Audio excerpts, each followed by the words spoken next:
Hi. In non-duality, the central premise is that everything is one. And I first bumped into that about 20 years ago when I came across a man named Wayne Lickerman, who is a teacher in this field. And he had this beautiful little analogy.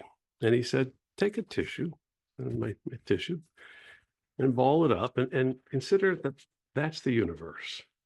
That's the that's the Big Bang. That's it, everything. And let's say with the Big Bang, it happens and space-time expands and spreads out. And then within that, eventually galaxies form and stars and planets and life evolves. And at least on this one, evolves up to be human beings. And you end up with this guy here, and he says, hey, I'm Jedediah, and I'm an individual. Except that if you look, you can see that Jedediah is just part of this fabric that has never broken or been interrupted. He's part of this entire whole. So his idea that he's an individual is very questionable. Anyways, when I first read that, it hit me big in the sense of I hadn't ever thought maybe all of this is one. It had always seemed self-evident that it's made up of different people and different stuff, and cats are not dogs, and Volkswagens are not apples. But what if it's all one unity and the appearances are what's misleading? So that really is what got me started on this path 20 years ago. And over that time, lots of exploration, I've come to conclude it is that way. It is all one. But what does that mean in terms of everyday life? And how does it affect us? And I thought that might be interesting to talk about. So at one level, let's say the physical level, we can see the interconnectedness of everything. We know physically we're made up of atoms, and atoms are made up of protons and neutrons, and they're made up of quarks, and maybe they're made up of strings. But in the end, you get down to we're all made physically of the same stuff. And we know from quantum mechanics that that stuff interacts in really weird ways that defy our common sense. It acts with, as Einstein would say, spooky action at a distance. Or light can be a particle and a wave, stuff that our common sense, our way of seeing the world, we actually can't grasp. We can't understand it. The math works. The experiments show it to be so. But it shows that the physical universe is interconnected in ways that are beyond what we can see or even really get a clear picture of. So that's the physical side, but leave that aside. That's not what I want to spend the time on, but I think it's good to have that in the background. What we live with is our awareness, our consciousness, our capacity to experience. And that, wherever that comes from, that's what life is for us. Everything that shows up inside awareness. Awareness is not different for any of us. The capacity to be aware, the capacity to experience, it's the same, as far as I can tell. The content is very different. And moment to moment, the content of your awareness is different. And the content from someone else is different. And it's affected by all kinds of things, our circumstances, especially our moods, where we are in life, all of that. But the basic ability to experience that foundational awareness, that stays the same. And I haven't seen it change since I was a teenager. And I asked my dad when he was 95, and he said he didn't feel different in terms of looking out at the world than when he was 30. That stays the same. And that awareness, that is universal.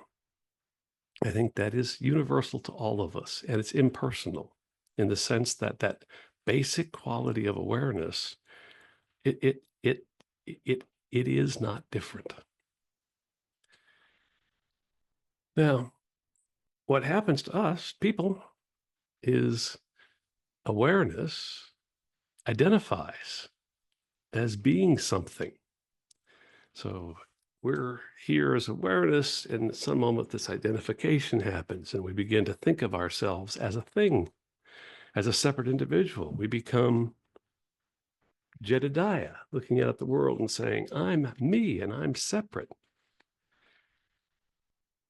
But it's really just a process of identification. It's Jedediah thinking that and believing that, seeing himself as separate. That begins this process of differentiation. And it's not just that we're separate, but we're a kind of thing, a kind of self that has characteristics. And we start to accumulate these. We hear them from other people, we think them ourselves. So we start to see ourselves as a kind of individual with certain characteristics. And maybe we identify ourselves belonging to certain groups, whether national or gender or ethnic or whatever. And more we start to be separate from it all. It's a normal process, and a certain amount of it's necessary to live together. But it's also the root of our suffering. It is the root of our not being in touch with the unity of it all. When we're separate, you look out at the world, and we are a little tiny thing relative to the world and the universe. So fear is a pretty natural reaction. But if you're a separate little thing and there's this giant world and universe, fear is not a surprising reaction in all the forms it can take. Also, anger. We see things happen. People do stuff to us. People do stuff to people we love and things we love. And anger, or at least resentment, arises easily. And we look out and blame others in the world for the way things are. And again, natural reaction, if you start with the premise, you're a separate thing and you're totally separate from those other people doing those rotten things. But what's really going on here? And I'm going to say it's just us. It's all just us. It's all awareness trapped in different beliefs about itself, trapped in seeing itself as separate. And out of that being trapped, fear and anger, and out of those, you get bad actions. You get, if you're afraid or angry, we're capable of doing bad things to other people, even justifying it. And that then happens in the world, and we react to those things. In fact, what's going on in many ways is reaction upon reaction upon reaction. My history leaves me afraid of this kind of event. That event happens, I get more afraid. And in my fear, I lash out, and that affects the other person over there, and they react, and so on and so forth. And reaction upon reaction upon reaction. And none of that allows for appreciating the unity of it all and the deliciousness of it all, the deliciousness of awareness, of being here.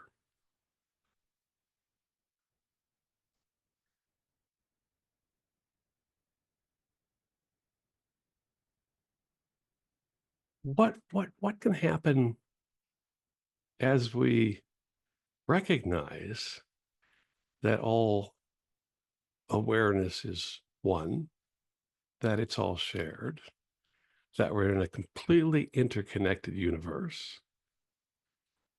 And you can see that interconnection in a macro level.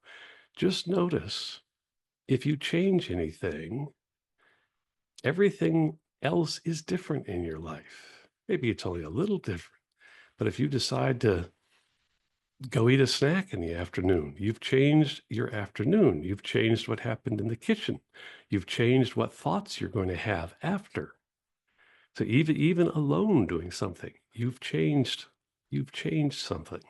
And everything is part of the whole. Any change is a change to all of it. It's all interconnected. If we appreciate that, we start to recognize these things, that all awareness is the same. There's just the traps we fall into as we believe ourselves to be separate, and that everything touches everything.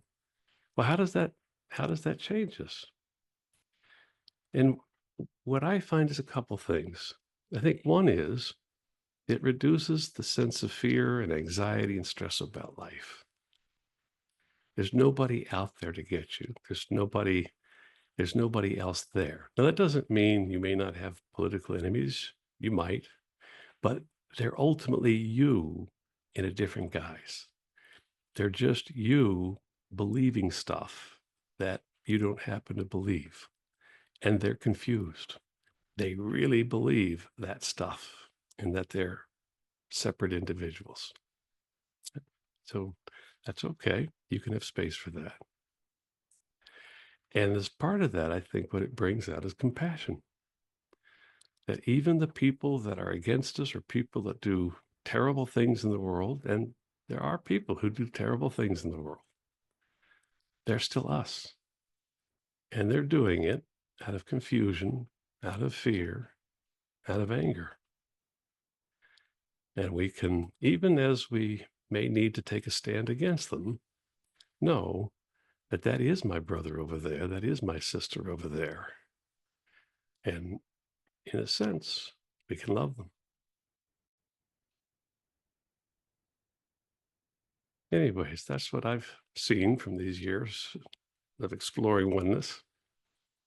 Thank you for listening.